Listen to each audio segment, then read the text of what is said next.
I think one of the biggest differences between the books and the movies is, and one of my biggest gripes with the movie is their treatment of the hobbits.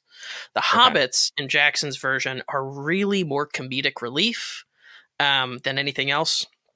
Sam and Frodo are kind of, they're important, but Right. their relationship's messy in the movies, and it's very it's very human, and by that I Mm-hmm. mean man.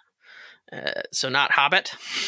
Yeah. Right. Whereas, like in the epic version, the hobbits are the main characters. Really, I think Mm-hmm. you could really just take Merry, Pippin, Sam, and Frodo and say this is the main character because they're showing up in every single scene almost.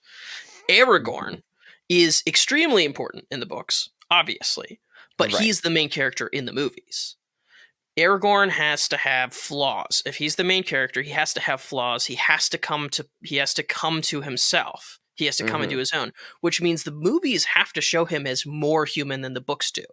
The books show him as this hero out of an ancient tale almost. He Mm-hmm. appears to them just like Gandalf. He appears to the hobbits in the Prancing Pony, and Mm-hmm. he just never leaves, and Mm-hmm. he's like basically perfect. And he has some concerns about, like, especially after Gandalf dies and he has to, or what, Gandalf falls and he has to lead the fellowship.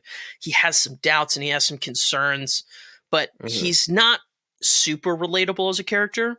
I mean, Mm. he's 88 when he enters the story. Right. 88 years old. He's already established himself as the leader of the Dunedain, and he's Mm-hmm. got this whole background in history. He knows who he is, and his confidence is. And my friend was telling me about this last night. He's saying, in the books, he swaggers in. He knows who he is. He is a Lesser.